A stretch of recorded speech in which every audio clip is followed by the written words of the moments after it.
Donc, nous allons aborder cette question vive qu'est la place des sociologues sous Vichy. Qu'ont-ils fait? Ont-ils fait quelque chose? S'est-il passé quelque chose sous Vichy? Ou bien la sociologie fut-elle anesthésiée, mise sous cloche, combattue, niée politiquement dans son existence, niée épistémologiquement dans ses conditions de possibilité?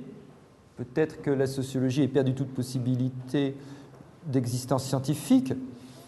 Est-ce que ses membres ont tous été dispersés, voués à l'exil, renvoyés à d'autres activités?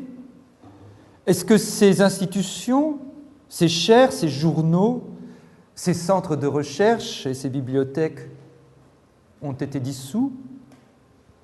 Et puis évidemment la question du soupçon. Est-ce que les sociologues ont résisté? Ont-ils collaboré ou, comme tant d'autres, ont-ils attendu que les mauvais temps passent? Alors, ces questions sont héritées d'une représentation résistentialiste de la France que nous a légué le général de Gaulle, d'une France résistante face à une France collaborationniste. Et le problème, c'est que les livres d'histoire de la sociologie ne lèvent pas le soupçon ou le doute qui pourrait exister sur le rôle des sociologues sous Vichy. Alors, je crois que c'est l'objet de ce colloque de s'insérer dans le non-dit, dans les espaces,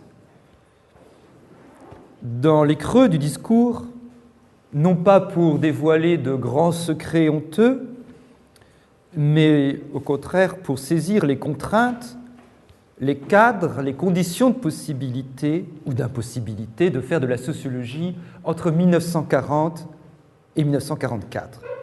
Alors, mon propos n'est pas de mettre à jour des archives nouvelles, je n'ai pas fait un travail d'archives, j'ai plutôt fait un état des lieux de ce que l'on peut écrire couramment sur la sociologie. Et plus précisément, que peut-on trouver lorsqu'on s'intéresse un peu en tant qu'étudiant ou en tant qu'enseignant à la sociologie? Que peut-on trouver dans les manuels qui sont à notre disposition? Donc, j'ai examiné 8 ouvrages récents et d'autres moins récents dont je pourrais peut-être parler, parus entre 1991 et 2005, qui montrent tout de même une certaine esquive, une certaine dérobade concernant cette période noire de notre histoire. Alors, le premier de ces ouvrages, publié en 1991, est une somme, c'est un ouvrage très important, qui part des Lumières, et l'auteur, et c'est fréquemment le cas dans les livres d'histoire de la sociologie, passe directement de Durkheim à Boudon, et achève son livre avec Touraine. 2 ans plus tard, une célèbre collection à destination des étudiants publie un autre ouvrage qui passe directement des sociologies françaises et allemandes dans l'entre-deux-guerres aux nouvelles fondations d'après-guerre. En 1997, des presses universitaires de dimension nationale publient un ouvrage sur l'école française de sociologie qui s'achève avec Maurice Halbwachs, et tout de même un ouvrage tardif de celui-ci, écrit en 1941, La topographie légendaire des évangiles en Terre Sainte. Un manuel issu d'un éditeur scolaire traite des grands courants et passe directement de Mannheim à Parsons, puis à Lévi-Strauss. Le même éditeur, en 1999, publie un nouveau livre d'histoire, cette fois-ci voué au courant de la sociologie. On n'y trouve pas l'eugénisme, et on peut penser que la communauté scientifique ayant rejeté l'eugénisme, il est un peu évident de ne pas trouver ce thème parmi les grands courants de la sociologie. D'accord. Mais en même temps, ça pose un problème du point de vue de l'histoire. Car l'eugénisme, si on accepte ses excès durant la période de l'occupation, c'est aussi la sociologie de l'hérédité qui précède l'occupation et qui est promise à un sacré avenir, puisque c'est tout de même l'origine de la sociologie de l'éducation, est l'origine de la sociologie de la mobilité sociale. Donc qu'un courant ne soit pas légitime est une chose, mais qu'il disparaisse de l'histoire des courants en est une autre. Donc la question qui se pose après ces premiers exposés sur des volumes parus au XXe siècle, c'est et le XXIe siècle change-t-il quelque chose? En 2002, une maison d'édition issue d'un ancien éditeur militant publie 2 tomes d'histoire de la sociologie qui sont assez révélateurs du problème. Lorsqu'il s'agit de la sociologie française, l'histoire s'arrête au moment de la Seconde Guerre mondiale pour reprendre ensuite. Mais lorsqu'il s'agit de la sociologie allemande, il y a tout de même un chapitre, la sociologie allemande sous le nazisme. Donc on a tout de même l'impression qu'il y a 2 poids et 2 mesures. Dans une encyclopédie de poche, un autre auteur referme la parenthèse de sociologie française avec Durkheim et il n'y a plus rien à voir ensuite. C'est en 2005 que les choses semblent commencer à bouger. Dans un ouvrage destiné prioritairement, mais pas seulement, aux classes préparatoires, toujours d'histoire de la sociologie, on trouve effectivement, d'une part, Durkheim-Weber, puis ensuite un titre, un chapitre qui s'ouvre directement sur les sociologues depuis 1945. Mais tout de même, entre les deux, quelques lignes sont glissées qui, enfin, font référence à la période qui nous intéresse. Je lis. Le régime de Vichy a brisé les attaches institutionnelles de la sociologie, étiquetée comme subversive par les instances dirigeantes de Vichy, du fait de l'appartenance de ses figures les plus illustres à un lobby socialiste jugé en grande partie responsable de la décadence de la France. Les chaires de sociologie sont progressivement supprimées, celle de la Sorbonne dès août 1940. Le centre de documentation sociale de l'ENS est dissous en 1940. Les programmes de recherche sont interrompus pour être réorientés vers l'école des cadres d'Uriage, créée en 1940, ou la fondation Alexis Carrel, créée en 1941, où seront formés certains grands noms de la sociologie d'après-guerre, Paul-Henri Chambard-Delauve pour la première, Jean Stoetzel, Alain Girard pour la seconde, mais dont les thèmes d'étude sont orientés par les préoccupations politiques du régime de Pétain, dénatalité, eugénisme, ruralisme. Voilà, en quelques lignes, ce que l'on peut trouver sur la période de l'occupation, quelques lignes fort tardives.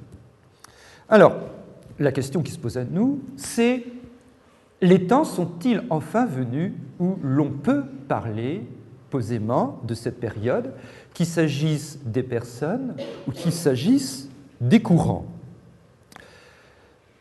Il s'agit de moins en moins de mémoire, c'est-à-dire de moins en moins de subjectivité, mais aussi de compromission ou de sentiment de culpabilité, et de plus en plus d'histoire.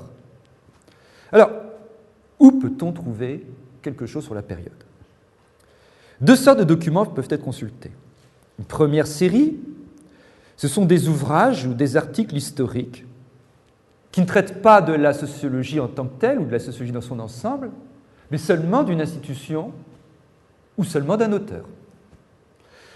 On peut donner en exemple le livre publié en 1992 d'Alain Drouard, Une inconnue des sciences sociales, la Fondation Alexis Carrel, ou dans un numéro de 2005 d'Actes de la recherche sociale, dont je reparlerai tout à l'heure, avec un article consacré à Charles Bettelheim qui aborde cette question. Puis, deuxième série d'écrits, c'est les ouvrages ou articles qui s'occupent d'une période limitrophe. Par exemple, le livre de Jean-Christophe Marcel, le durkheimisme entre les 2 guerres. On est avant la Seconde Guerre mondiale, mais en conclusion, on fait une excursion durant l'occupation. Puis ceux qui s'occupent d'une période limitrophe, mais après, la sociologie depuis 1945. Et là, pareil, pour expliquer ce qui se passe en 1945, il arrive qu'on s'aventure un petit peu jusqu'à ce qui s'est passé en 1940. Notons d'ailleurs que si vous regardez sur des sites comme Percé ou Kern et que vous faites une recherche sur ce qui s'est écrit sur le thème, on a l'impression que la sociologie depuis 1945 est un genre en soi.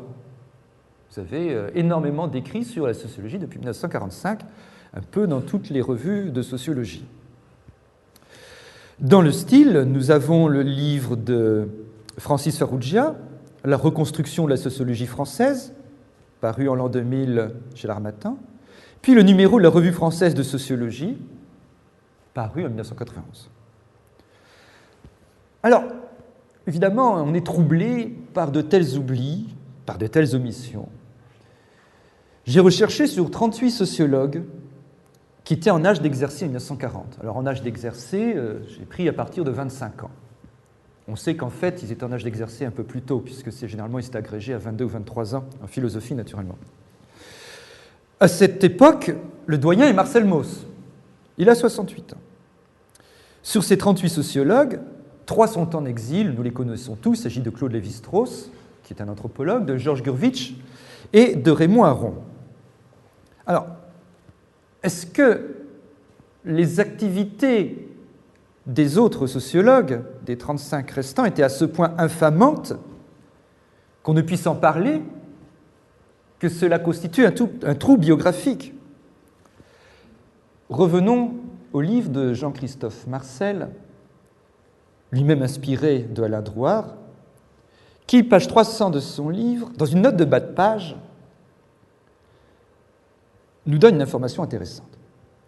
Le livre de Drouhard, je l'ai dit, est consacré à la fondation Alexis Carrel, qui était un apôtre de l'eugénisme. Pour ceux qui ne le sauraient pas, c'était un médecin qui pensait que la médecine pouvait aisément se substituer à la sociologie. Mais dans cet organisme, on découvre qu'ont travaillé des gens aussi divers et peut-être aussi inattendus, tous ne sont pas sociologues, que Françoise Dolto, Charles Maurrazé, Charles Bettelheim, Pierre Naville et Georges Louftala. Alors, quand je dis une liste pareille, se pose la question, mais qui est sociologue dans cette liste? Les choses ne sont pas fixées.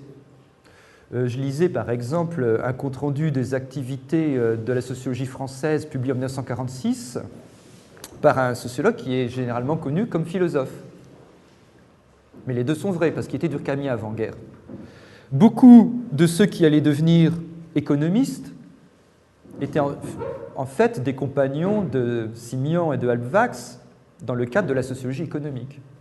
De même des psychologues, des philosophes, ils étaient tous philosophes, tous étaient plus ou moins durkheimiens. Donc la limite, qui est sociologue, je dirais, tout dépend de l'époque à laquelle on les prend. Charles Bettelheim, par exemple, passera évidemment beaucoup plus pour un économiste. Georges Louftala, vous ne le trouverez que comme dirigeant patronal, alors que c'était un sociologue économique très proche de Halbwachs. Mais qu'ont-ils fait? Eh bien, leurs biographies sont muettes. C'est-à-dire que c'est intéressant, hein, vous avez un livre quand même de plus de 300 pages, vous avez une note de bas de page avec une liste de noms. Consultez leurs biographies, il y en a sur Internet, vous en trouverez dans toutes les bonnes bibliothèques. Et dans la plupart des cas, ils n'ont rien fait de 40 à 44. Ou bien, ils ont fait autre chose. Alors, qu'en ont-ils dit ensuite? Que peuvent dire aujourd'hui leurs biographies plus récentes, puisque les biographies plus anciennes n'en parlent pas? Ça mérite d'être lu. En 1986, Jean Stoetzel, qui était la cheville ouvrière de la section statistique de la Fondation Carrel, je veux dire par là, ce n'était pas un CDD de 3 mois, s'il n'était pas stagiaire, hein. Il avait déjà créé l'IFOP avant-guerre, donc c'était quelqu'un d'important dans la Fondation Alexis Carrel, présente de cette manière son activité. À ce moment-là, je servais la République dans d'autres organismes, y compris dans un organisme qui s'appelle maintenant l'INSEE, Institut national des statistiques et des études économiques, et où était camouflé un organisme de reconstitution des centres de mobilisation. Alors, évidemment, on voit l'inexactitude. S'il n'y a pas de République entre 40 et 44, donc il ne servait pas la République, il servait l'État français. Et qu'est-ce que cet organisme, qui s'appelle maintenant l'INSEE, pourquoi ne le dit-il pas? Eh bien parce que c'était la sous-section sondage et statistique de la Fondation Alexis Carrel. Son compagnon Alain Girard, dont nous avons tous entendu parler pour ses travaux sur le choix du conjoint. Il a écrit énormément sur l'éducation. d'une certaine manière, bon, il a travaillé avec Pierre Bourdieu, qui lui-même, et c'est pas du tout innocent, hein, pourquoi les héritiers? Tout simplement, en 1964, il publie Les Héritiers, parce que l'héritage est un thème traditionnel qui précède la Fondation Alexis Carrel, mais qui est un des thèmes aussi qui était repris dans la Fondation Alexis Carrel, qui s'occupait de la question de la sélection des enfants à l'école, ce qui aussi va déterminer la vocation de Pierre Naville, dont on sait qu'il a énormément travaillé sur l'orientation scolaire et professionnelle. Bon. Donc Alain Girard, très connu à l'UNED, et qui travaille à la sous-section population de la Fondation Alexis Carrel.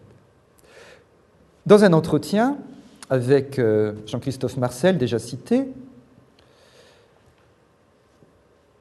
il justifie son activité dans la Fondation Carrel pour l'apport positif sur la pratique de l'activité de chercheur.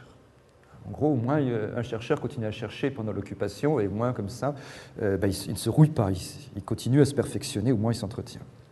Et c'est très récemment, pour prendre un autre exemple, toujours dans la même fondation, que Charles Bettelheim, communiste, dissident, il a été au Parti communiste, il ne l'est plus en fait depuis la fin des années 30, trotskiste, il a travaillé avec le POI, tiers-mondiste, il a été conseiller, rappelons-le, de Nasser, de Nehru, il a beaucoup correspondu avec le Che lorsqu'il était ministre de l'économie à Cuba, a travaillé aussi pour la Fondation Carrel. Or, ce fait mis à jour en 2005 dans Actes de la recherche en sciences sociales est présenté de la manière suivante. Je fais court. La loi du 7 juillet 40 exclut de la fonction publique les fonctionnaires nés de pères non français. Okay. Donc, il n'a pas droit au poste auquel il pourrait prétendre. Il avait été chargé de cours à Caen jusqu'en 1939, et puis il se retrouve sans emploi. Et l'auteur de l'article précise, pour des raisons économiques et non idéologiques, proche des trotskistes du POI, il est associé à différentes actions clandestines, il accepte, à partir de 1943, de travailler pour la Fondation Alexis Carrel et pour le Centre d'information économique et sociale créé par le régime de Vichy. Bon. Moi, je veux bien. Ce n'est pas moi qui vais dire qui était résistant, qui était collabo. Surtout que nous avons un problème avec ça, puisque le résistant, enfin le collabo d'hier est parfois le résistant d'après. Et un exemple qui devrait nous concerner, qui m'est venu à l'esprit lorsque j'écoutais Claude ce matin, c'est Max Bonafou. Max Bonafou, qui était un Durkheimien, qui était un sociologue, et qui était ministre sous Vichy, qui a été frappé d'indignité nationale en 1945, et très vite dans les années qui ont suivi, je ne sais pas exactement combien, réhabilité pour fait de résistance. Voilà. Donc on ne sait pas vraiment.